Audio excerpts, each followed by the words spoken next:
I introduce you with great joy to Rory Sutherland. Much. Lovely. I must admit I realised my mistake about 2 minutes in this evening, because normally I'm asked to be effectively the light entertainment in a guy from the ad agency who's giving the last presentation on a day where the previous presentation was something like a 40-minute long thing entitled Prospects for Stabilisation in the Eurozone. And now tonight, to my horror, I suddenly realised I'm competing against, gymnasts, fantastic gospel choir, and utterly brilliant drummers. I must say, until now, I'd always thought of drumming as more of a Northern Irish skill set, I must admit. But that was truly magnificent. I suddenly realized this terrible mistake. But I hope at least, if I can't be as joyous as the previous entertainment, I can just be a little bit useful. So, all I'm asking people to do this evening is to just do a little bit of reframing over how we can look at the business. The business has spent years and years and years being obsessed with becoming more efficient. But it's devoted very little thought, I think, to working out how it could be a lot bigger. And time after time, I'm starting to realize that there are lots and lots of problems in life. In fact, most of the remaining problems in the developed world are really complex and psychological rather than being simple engineering tasks.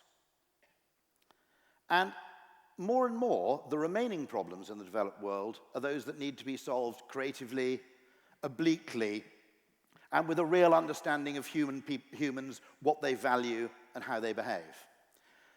So this is my first question, if you like. What we need to look at is, if you look at all the problems in the world, they're the problems agencies might solve. And I still hold the naive, optimistic perhaps, but I still genuinely hold the belief that if you can handpick 6 or 7 people from the advertising and marketing industry, there aren't many problems in the world that those people couldn't either solve or at the very least define in an interesting new way.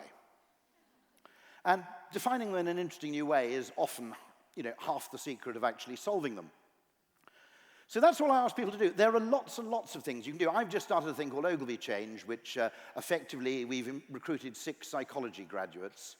And the problems we've looked at in the last few months are making a telephone call center 300% more effective at converting calls by adding a few little nudges from the behavioral sciences. And going out to a food factory in Chile and working out a mechanism for preventing or discouraging the staff from causing any food contamination. And those were problems that were probably handled by scientists or by engineers or by operations people in the past. I now fully believe that these are now problems that are best solved by talent such as are found in this room. And we mustn't forget that. What I find fascinating is, if you'd had 2 children in 1992 and they were both at university and one of them was studying telephone repair and the other one was studying design, you would have been hugely optimistic about the prospects for the first child and terrified about how the second child would find a job. The web comes along, the positions are completely reversed. The design son suddenly has a raft of jobs to choose from, and the telephone repair guy is wondering what on earth he's going to do with his life. And I'd say the same now, I think, of people who are studying psychology. I think if you've got a son or a nephew or a close relative who's studying psychology, you're probably despairing. I'd say the opposite. Be very, very optimistic indeed, because I think the next revolutions always come from an unexpected direction and an unexpected place. Everybody in the 1950s was predicting flying cars. They never happened. You got the internet instead. And now people are predicting exciting things in technology, and my contention is the next big thing is actually advances in psychology, where in the last 20 years, we've probably made more progress than we have in the previous 100. So that's the vital thing. Once you understand what we do in its broadest sense and define it in its broadest sense, you realize that this business really should be 10 times bigger. It should be competing from talent in psychology and the creative arts and everywhere else. What's stopping us? There are a few problems. The model by which both government and business tends to operate is an economic model. This is how economics should work. Economics, as the Austrian school believed, should be actually subordinate to psychology, because as I think Warren Buffett's business partner Charlie Munger said, well, if economics isn't behavioral, I don't know what the hell is. But economists, in order to look credible, played a very devious trick. they pretended it sat somewhere here. You've got a very good person here called David Williams who makes this point better than I can. But in order to make it mathematically neat, they effectively pretended that human behavior could be modeled as though they were kind of Newtonian physics. It was the brilliant physicist, Murray Gell-Mann, Nobel Prize-winning physicist, made this fantastic point. He said, it's all very well pretending this, but imagine how complicated physics would be if atoms could think.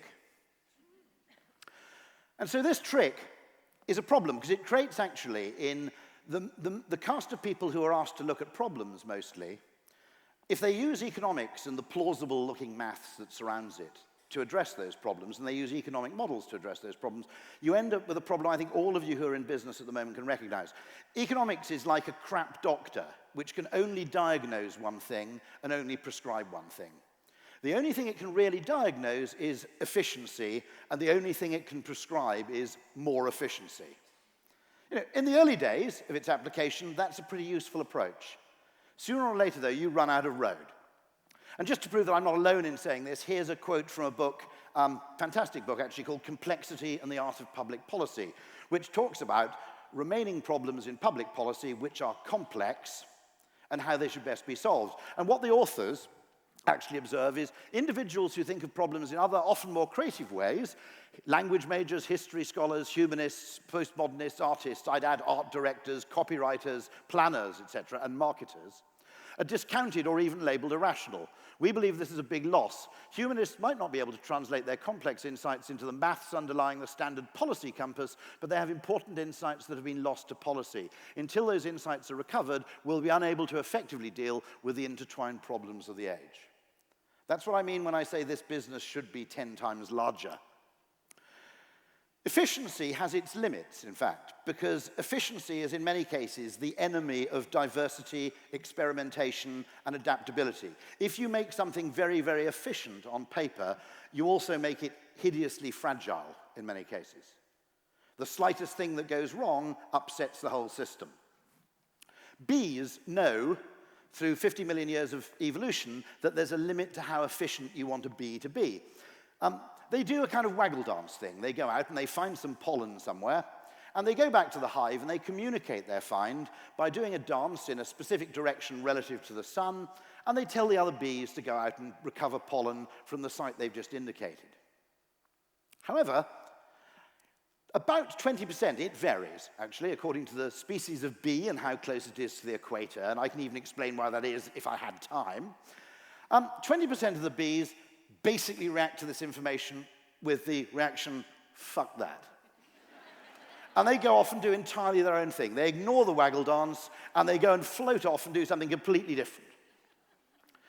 And at first, scientists were completely baffled by this, because they thought that over 50 million years of evolution or more, you would have expected bee accountants to come along and demand higher levels of compliance with the waggle dance. But then they did some more sophisticated modeling and realized that without those rogue bees, the hive would actually starve to death, because it would be incapable of adapting to changing circumstances in the supply of pollen. And if one supply of pollen got exhausted, you would end up with endless circuits of bees going in and obsessively trying to harvest the pathetic remnants of one area of pollen while ignoring a fantastic area that lay, say, sort of 300 yards to the east. So efficiency and adaptability and survival are at some level at odds. And so the freezing out of psychology from business decision-making is terrible. So everybody, for example, confidently referred to the property market as a market. And they assumed that, like markets, it would effectively self-correct and that it followed the laws of supply and demand. Now, all you have to do to realize that this is completely wrong is go and buy a property yourself. So if you think about what happens, everybody does the same thing. They go to their bank and they say, how much can we borrow? And the bank tells them, and they go, ooh, 300,000 euros or whatever. And they go, and I've got 80,000 euros, so that makes a total of 380,000 euros. And they immediately go to Rightmove and start looking for properties that cost 380,000 euros. Now, I don't know if you've noticed what makes this different, but we don't generally buy cars that way, or toothpaste, do we? And so what happens, this isn't really about supply and demand. It's simply about when it becomes easy to borrow more money, people will automatically want to spend more on a house, and house prices will go up. It doesn't obey the same self-correcting, self-regulating mechanisms that, say, toothpaste does. If we bought cars the way we bought houses, there'd be a whole fleet of Bugattis parked outside. There probably is, actually. Although all registered before 2008. And the point is that the way you solve problems in complex systems, where atoms can think, as it were, fantastic book, first book recommendation, like John Kay, very brilliant FT economist, is often obliquely. There isn't a mathematical formula, there isn't a sequential logic to the solution, you do something obliquely. I have no idea, by the way, to this day, and I've heard so many rumors, you call Magnus Bulmers here, don't you? I've done my research. Okay? And part of the cider revival in the UK seemed to be created by the completely accidental decision to put ice in the drink. And I've heard various stories that the bottles were too large for the fridges. And so as a desperate half measure, they suggested putting ice in the stuff. But suddenly this made cider drinking visible. Before that, you just assumed it was lager. And suddenly a social currency arose around it. Now, there is no direct process of logic. Indeed, this may well be accident. But frankly, half of capitalism's successes are the result of lucky accidents. The point of capitalism is it actually makes it worth entering the lottery of life, to be absolutely honest. But you won't solve these problems with direct sequential logic or with the endless pursuit of ever more efficiency. The solutions, when they come about from a strange direction, and they're often the product of people who are widely portrayed as completely irrational. And so this is my rather boring version of Steve Jobs' stay hungry, stay foolish. One of the most important things you can do in business is occasionally test counterintuitive things. Test the things that don't make sense. Test the things that seem to defy conventional logic. And the reason is sometimes they work, but the great thing is when they do work, you're the only person who's found this thing out because your competitors aren't testing this thing at all because they think it's silly. This is the game theoretic approach to business. Now, one warning about this evening. I don't want anybody who's produced a brilliant paper this evening to end up like this chap, Ignaz Semmelweis. Now, this fascinates me because advertising, quite rightly, puts a lot of effort into proving that advertising works. The only thing is, I spent a lot of my working life working in direct marketing, and we always could prove things worked. And the strange thing we found is that after we proved that things worked, it had no particular effect on the client's willingness to do the thing again. So the idea that we work in this perfectly logical world where simple proof of efficacy will lead to more money being invested in activity, on its own, I don't think it's true. I spent 15 years in direct marketing wondering why the hell something that got an 8-to-1 ROI was only actually, budgeted £20,000. And I never quite found the answer to that until years later. Now, Semmelweis is the answer to this. He was an Austrian doctor. You'll notice he died quite young, and I'll explain why in a moment. He spotted that in one ward, specifically the maternity ward of the Vienna hospital, where the women giving birth were treated by doctors, the rate of death from a thing called puerperal fever was absolutely massive. And he did all the maths where he found that the ward where people were treated by midwives had a far lower death rate. And he realized that the death rate in the ward where people were treated by Vienna's top doctors was actually higher than it was for people who gave birth on the street. And he developed a theory, and you can see what happened, which is at the very right-hand side of that graph, which compares Dublin with Vienna. He introduced hand washing among doctors. And the reason the thing had shot up was that doctors had started performing autopsies. And they went straight from an autopsy to treat a patient without washing their hands. And Semmelweis said, look, I've got all the figures here. This proves that washing your hands makes a huge difference. And basically nobody listened. First of all, because it seemed undignified. They thought it was patronizing to tell doctors what to do. But the other reason they didn't listen is that he never explained why. And he was driven eventually mad and ended up dying in 1849 in a lunatic asylum by being beaten to death by the guards. I hope they just washed their hands first, that's all. And the problem was that he was talking at an age before people understood germ theory. And I think the point is the Semmelweis effect, it's known in psychology, which is you can present perfectly convincing evidence of something and people will not act on it until they understand the reasons why. And you can prove that advertising is extraordinarily effective. In many ways, the last unfair competitive advantage that a brand can enjoy is, in many ways, great advertising and a great brand strength. But on its own, it won't work. Until germ theory came along and people like Lister came along, no one would listen because the evidence wasn't accompanied by an explanation. And that, I think, is the next phase for advertising. First of all, to understand what economics doesn't understand, which is that in every case, people's perception of value is highly subjective. It depends on the frame of reference. It depends on how you think of something. Our perception of price is the same. Those of you with an espresso machine know this effect. It's insanely expensive, but we don't know what an individual cup of Nescafe costs. If you had to buy an espresso in a jar like Nescafe, it would cost about 70 euros for a jar. And you'd look at it and go, this is completely deranged. There's no way I'm paying this. But the pods cost 29p each. And so your frame of reference when you put that pod in isn't Nescafe, it's Starbucks. And so you think, well, it's only 29p here, and this would have cost me £2.40 at Starbucks. The machine's practically paying for itself. And so our perception of everything is relative. We also, and this is a wonderful von Mises point, there's no sensible distinction to be made in a restaurant between the value created by the man who cooks the food and the value created by the man who sweeps the floor. One of them creates the primary good, which is the food. The other one creates the environment and frame of mind in which the food can be enjoyed. One of them is the production function, the other one is the marketing function. If you have a restaurant that smells of sewage, it doesn't matter how good your food is. No one's going to enjoy it.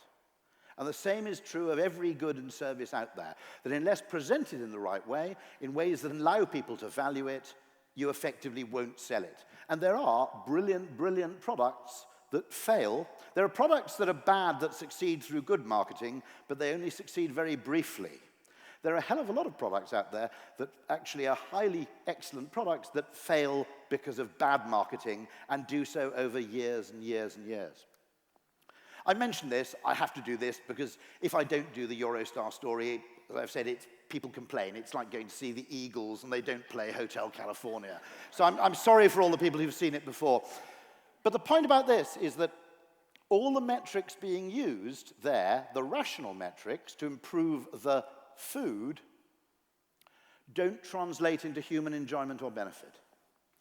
Speed, don't get me wrong, I think if you've got city pairs like Paris or Lyon or Kyoto and Osaka and Tokyo, where high-speed rail effectively reduces journey times from 4 hours to 2, that makes a huge difference in human terms. You can now go from Lyon to Paris and back again in the day and not need to stay in a hotel. 4 hours to 2 is a really important reduction.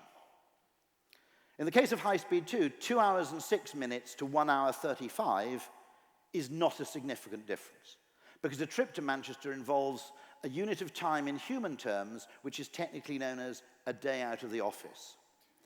And 30 years and £40 billion later, my trip to Manchester will still involve what is technically called a day out of the office. It doesn't fundamentally change everything.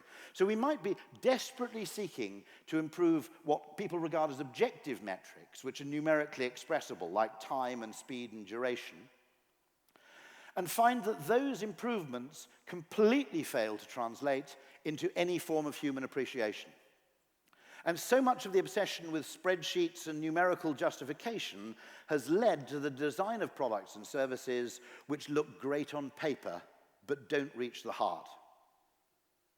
And this, as I've said, it's a woefully misguided approach to obsess about what seems to be mathematically modelable, as though that's really what's important to people. And it really, really isn't. I've also argued that when I travel to Manchester, it takes 2 hours and 5 minutes. And when I make that journey, I always say, well, to be absolutely honest, I've got to get to Euston Station by a certain time from Kent, which involves driving, catching a train, getting a tube, carrying my bag up a flight of stairs. I said, the 2 hours and 5 minutes on the train is the only part of that journey which isn't shit. So why are you expending all the money on trying to reduce in duration the best bit of the journey? I pointed out there's a solution to the high-speed 2 problem, which just involves a mobile phone app. Most people book onto a specific train. Most people then arrive at Euston Station 45 minutes early because they're paranoid about missing the train, which voids your entire ticket. So I said, if you want to reduce the journey time to Manchester and increase capacity, just give me a mobile phone app, which when I arrive at Euston allows me to say, I'm here now, and lets Virgin Trains say, well, for £5, you can get on the train that leaves in 5 minutes rather than the one that leaves in 45 minutes. That would, in human terms, reduce the journey time by 45 minutes, or 40 minutes, in my case. And it would reduce overcrowding by making sure that trains didn't leave empty. Put that case to everybody, and I suddenly realized why it failed. It was too cheap. People, because they don't understand complex systems, are desperate to believe that the scale of an intervention is proportionate to the scale of its effect. Things like the Bulmer's cider and the ice effect sit very uncomfortably with that mindset. And I was speaking to Shlomo Benazzi about this, and he said, no, this is absolutely true. People don't believe you can achieve extraordinary things with small interventions. I said, what do you mean? He said, quite often they discover that a fairly standard drug that's used for a fairly common condition, say an anti-asthma drug, also works as an anti-cancer drug against certain rare cancers. But when they make this discovery, they do one very clever psychological thing. They wildly exaggerate the side effects. So whereas when it's prescribed as an anti-asthma drug, it says may cause drowsiness, they add to this list, when it's prescribed against cancer, things like, may cause, cardiac arrest, narcolepsy, and anal fissures, okay? And people go, that's more like a serious cancer drug. I don't trust you unless you've got some really heavy downside. And that belief in proportionality affects everything we do. Now, I've said you can solve problems with very small interventions once you understand how people really think, decide, and act. If you want people to finish their antibiotics, their whole course of antibiotics, which is a hugely important thing, don't give people 24 white pills, give them 18 white pills and 6 blue ones, and say, when you finish the white pills, take the blue ones. It's called a chunking effect. They've tested it now. This actually works. Similarly, what you realize when you start studying behavioral science is the extraordinary amount of nudging that goes on when you're unaware of it. Now, I can say this safely, I think, in Dublin. When I say it next week in Paris, I'll have to be taken out of the back door. I don't think wine's a very good alcoholic drink. How many people, it's not a beer and it's not a spirit. I mean, it's neither, it's nothing really, okay? No. But I seriously believe that about 30% of people in every case would rather be drinking something else. Why is it that wine is so dominant? And finally, I worked it out, okay? You turn up at a restaurant. You're seated at a table. Already sitting on the table are 4 wine glasses. That's a pretty strong prompt already. If you don't order wine, they huffily take it away. Restaurants want to sell wine, by the way, because the markups are much higher because there's no known price point for wine. You can't charge £200 a unit for Johnny Walker Red because people actually know what it costs in the shops. But if you get some obscure wine, you can buy it for £6 a bottle and charge 35. Okay? That's why restaurants want to serve wine. So you sit down and there are 4 wine glasses there. And they bring you, it's not called a drinks list, is it? It's called a wine list. And what does the wine list consist of? It consists of 5 pages of wine, and then at the back, for people who are deviants and perverts, there's a very short list of beers and spirits, right? And the whole thing, but then I realized there's an even greater act of genius, evil genius going on here, which is you have a table of 4, and how many drinks lists or wine lists do they bring? 1. So they hand it to one person, and immediately the implication is he will be buying drink for the whole table, which basically means he's got to be buying wine, right? Because you can't really sit there. I've tried it, but it doesn't go down well if you say, I think we'll have 2 liters of Vimto this evening, okay? So the implication is you're going to be buying 1 drink that the whole table will share, which effectively means wine. And at that point, the man turns to the rest of the table and utters what Kingsley Amis calls the worst 3 words in the English language, red or white. And at that point, your fate for the whole evening is sealed. And yet you've spent the whole time thinking you're choosing what to drink. That's the vital thing to understand. When people make decisions, they are hugely affected by the environment, cues in the environment, prompting by people around them, the need to conform. The idea of individual choice is actually very, very rarely found. All manner of defaults, cues, prompts, unconscious inferences are made, and so you end up spending the evening drinking wine. Now, suddenly I find if you start to understand unconscious inferences, you can go around solving weird problems. This is my most recent bit of creative work. I'll pause very briefly, actually, and tell you my favorite bit of creative work I've seen all year. And I haven't got a photograph of it, and in any case, it's in French. But it's the most beautiful bit of creative writing I've seen in a year. And the person who wrote it was a psychologist of rare genius. And it's displayed on the inside of a door that you see when you're leaving a restaurant in France. But it's very deliberately placed so you can also see it when you come in. And it says in French, "Please remember to turn your mobile phone back on when leaving the restaurant." Now, if you think about it, that's genius. First of all, you think you've observed it by chance. Secondly, if you think about it, it creates it looks like a polite, helpful notice and not an instruction. But it also carries with it the idea that it's a social norm, that no thinking or tasteful person would enter the restaurant without turning their phone off in the first place. That doesn't need to be said. Instead, all you need to do is remind people to turn the phones back on when they leave. But I suddenly found this. There's a stretch of the M20 leading to the A25, and I always cocked it up. I always missed the turn-off. And I thought, okay, if this had happened once, it'd be a coincidence. I've done this 3 or 4 times. There's something wrong with the signage or choice architecture here. What's going on? And I actually had to go to Google Street View to work this out. Here's your first gantry, which, for reasons I won't bother to explain, is rubbish, okay? You can see, just in the distance on the horizon, the second gantry, can't you? So you're tooling down here at 70 miles an hour plus, okay? And you see, oh, okay, here's a gantry. I clearly need to make a decision ahead. Look, there's another gantry ahead. You can just see it on the skyline there. And then 300 yards before you get to the second gantry, this happens. Before you can even read the sign, they've divided the road into 2.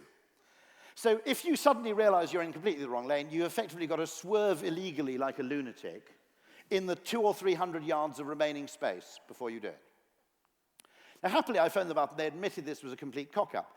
My contention about this example is that actually choice architecture, the way in which we order decisions, the way in which we present choices to consumers, this kind of thing is absolutely all over the place. And there is a huge and valuable project. As I said, the next revolution is psychological, not technological. There are huge cases where the way in which choice is presented to people and the way in which choice is presented to people is somehow akin to this. That's one bias, understanding that actually the way in which choice is designed has an inordinate effect. And actually the order in which choices are presented has a huge effect. Think about what you're doing with that property. What do you look at first? You probably type in postcode followed by price. So it's hardly surprising that the property market is unusual, because not many people start their task with, I want to spend this, now I will look at other variables afterwards. I do a very strange thing. The only way I buy art is by buying architecture. I live in the roof of a Robert Adam house, because I worked out that a house by a fantastic architect only costs about 5% more than the equivalent house by a shit architect. Because architecture comes very low down the choice pyramid of people buying housing. If anyone's interested, there's a Frank Lloyd Wright gas station for sale in, I think it's in Nebraska, for $750,000. It's the only one in the world. I'm still tempted. If you buy art, the name and reputation of the artist is the first consideration. So, a 2-meter square work of art by a great artist costs literally 1 million times what it costs by someone mediocre. Architecture is an insanely cheap way to buy great art, simply because the way choices are made when buying property are in completely different order to the way people choose and buy art. Now, one final thing I'll just introduce to you, because my time's up here, is something else. I've mentioned the fact that avoid the Semmelweis problem, where you prove that what you do works, but you don't explain why. And behavioral science allows us to understand why. The other thing to recognize whenever you present anything brave or oblique or eccentric or counterintuitive or unusual is a thing called defensive decision-making.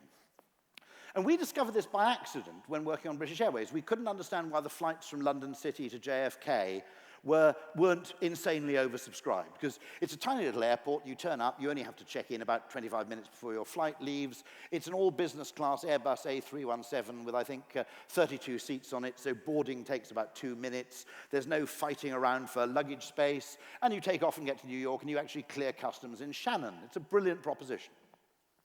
And yet people were very slow to catch on to it, and we couldn't really understand why. And then we realized every single bit of business travel is booked, and it's an all-business class flight. It's booked between two intermediaries. There's a travel agent, and there's a personal assistant. Their interests are not aligned with the interests of the person doing the traveling. They don't know this. It's a deep-felt human instinct called defensive decision-making, which is, I will take the decision that in the event of the worst-case scenario involves least blame accumulating to me. Now think about it this way. You're booking for your slightly irascible and hypertensive boss a flight to New York. You book him a flight out of Heathrow, and the flight's delayed by 2 hours. He blames British Airways. Do something original, however, and book a flight out of London City, he blames you. Nobody ever shouts at their assistant and says, what the fucking hell were you thinking, booking me a flight from the world's second busiest international airport, you weirdo, okay? Do something new and original and different, put your head above the parapet, and this explains why selling bold creative work is so difficult. If you do boring advertising and it fails, you're unlucky. If you do brave advertising and it fails, it's all your fault. And the asymmetry of judgment arguably paralyzes things like public sector decision-making, because everybody is trying to make the decision where in the event of catastrophe, the least possible unit of opprobrium will actually descend on them personally. If you think this is a trivial thing that only affects advertising, it has a huge effect in medical treatment. People send patients for completely unnecessary tests because you can be sued for sins of omission, but you're not generally sued for testing people unnecessarily. Huge amounts of medical activity, 10% or more, are effectively directed by instinctive arse covering by doctors. It also affects football. The best thing to do if you're a penalty taker in, let's say, a World Cup tournament, statistically, the best thing for the person to do is to belt the ball right down the middle, because 95% of the time, the goalkeeper dives left or right, okay? Similarly, for the goalkeeper, in many cases, the best thing to do would be to stand in the middle more often than they actually do, because 10% of players do shoot the ball down the middle. Why does this happen? Because if you kick the ball left and the goalkeeper saves it, you're unlucky. Kick the ball right and the goalkeeper saves it, you're unlucky. Similarly, for the goalkeeper, if he dives left and the ball goes right, he's unlucky. If he dives right and the ball goes left, he's unlucky. If the goalkeeper stands in the middle and the ball goes to one side, he looks like an idiot. If the guy boots the ball straight down the middle and the goalkeeper saves it, he looks like a fool. So the best statistical outcome is massively affected by reputational concern. And reputational concern is an instinctive thing that affects everybody. Reputational concern, the reputational concern part of the brain is one of those parts of the brain that never switches off. We learned this working with a spirits manufacturer, where we suddenly realized it is impossible to sell cocktails to men without a photograph of the glass in which they will be served. Because the 2% chance that it arrives in a hollowed-out pineapple with a sparkler is enough to discourage any even brief glance at the cocktail list. They've solved this in hipster places. You just serve the drink in jars for some reason. But understanding what's really going on instinctively, the unconscious inferences people make, and this is another book recommendation of the evening. This is my last slide but one. Genuinely, I think this is one of the best business books published in the last year. It's not a business book specifically. It's about risk and how to make good decisions by Gerd Gigerenzer at the Max Planck Institute. Read this and you'll never look at the world in quite the same way again. It's truly magnificent.